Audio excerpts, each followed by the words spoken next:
मैंने अपने बच्चे को स्क्रीन दी और मेरा बच्चा ऑटिस्टिक हो गया। आइए आज इस टॉपिक पे बात करते हैं। सबसे पहली बात, देखिए वर्चुअल ऑटिज्म जो है ना, वो इसका कोई अभी तक ऑफिशियल डायग्नोसिस नहीं आया, ठीक है। ये किसी भी मेडिकल या फिर साइकोलॉजिकल मैनुअल में एग्जिस्ट नहीं करता। ये बस एक इनफॉर्मल टर्म है। और अगर किसी ने अपने बच्चे को वर्चुअल ऑटिज्म कहा तो वो ये बात समझ ले कि ये अभी तक कोई रिकॉग्नाइज कंडीशन नहीं है। तो होता ये है कि पेरेंट्स ने 1 से 2 साल में ज्यादा मोबाइल दिया होता है अपने बच्चे को, और ऑटिज्म के अर्ली साइंस दिखना स्टार्ट होते हैं 12 से 18 महीने में, और डायग्नोसिस ऑटिज्म का होता है 2 से 3 साल की उम्र में। तो इस जो है ना कोइंसिडेंस को समझे, जो पेरेंट्स मिस्टेकनली समझ जाते हैं ना कि स्क्रीन की वजह से मेरा बच्चा ऑटिस्टिक हुआ है, काश मैं स्क्रीन ना देती तो मेरा बच्चा ऑटिस्टिक नहीं होता, ऐसा नहीं है। मैं ये हरगिज नहीं कह रही हूँ कि आपको आपके बच्चे को स्क्रीन से नुकसान नहीं है। 3 साल से पहले तो मैं बोलती हूँ बच्चों को देना ही नहीं चाहिए मोबाइल।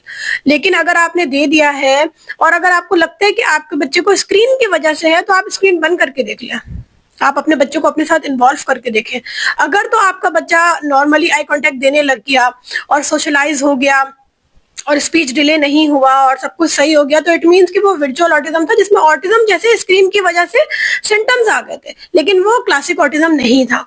अब आपने अपने बच्चे को स्क्रीन देना स्टार्ट कर दिया, बच्चे को खुशी हो रही है, स्क्रीन देख रहा है, उसमें अलग अलग कार्टून आ रहे हैं। सबसे ज्यादा कौन सा सेंस यूज हो रहा है? विजुअल सेंस यूज हो रहा है, ऑडिटरी यूज हो रहा है, ठीक है। और बच्चे को खुशी भी हो रही है। अब क्या होता है कि जब आप स्क्रीन बंद करेंगे, बच्चे को गुस्सा आएगा, बच्चे का एग्रेसिव बिहेवियर, ठीक है, जो कि ऑटिज्म के कॉमन साइंस है। आई कांटेक्ट नहीं देगा बच्चा, ठीक है। वो स्क्रीन में इतना गुम होता है कि वो नेम कॉलिंग पे रिस्पॉन्स नहीं देगा, ठीक है। उसकी ब्रेन में स्क्रीन चल रही होगी। इसके अलावा ग्रॉस मोटर बच्चे की खराब हो सकती है, क्योंकि बच्चा फिजिकल एक्टिविटीज की नहीं, सोशल इंटरेक्शन खराब हो सकते हैं क्योंकि उसने ज्यादा टाइम स्क्रीन के साथ गुजारा। लेकिन इसका ये हरगिज मतलब नहीं है कि बच्चे को स्क्रीन की वजह से ऑटिज्म हुआ।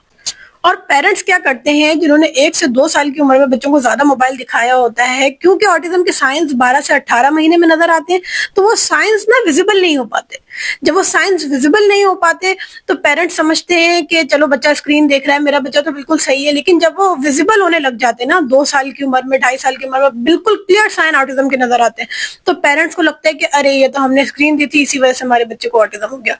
लेकिन अभी तक वर्चुअल ऑटिज्म का कोई भी ऑफिशियल डायग्नोसिस नहीं आया है, इसलिए आप वर्चुअल ऑटिज्म को एक इनफॉर्मल टर्म की तरह यूज कर सकते हैं। और अगर मैं आपको अपना बताऊं तो मेरे बेटे ने भी बहुत स्क्रीन टाइम देखा था, लेकिन ऑनेस्टली स्पीकिंग मेरे बच्चे को मैंने 6 महीने में, 4 महीने में ही देख लिया था कि उसको ऑटिज्म है, क्योंकि वो बच्चा दूसरों से बहुत डिफरेंट था।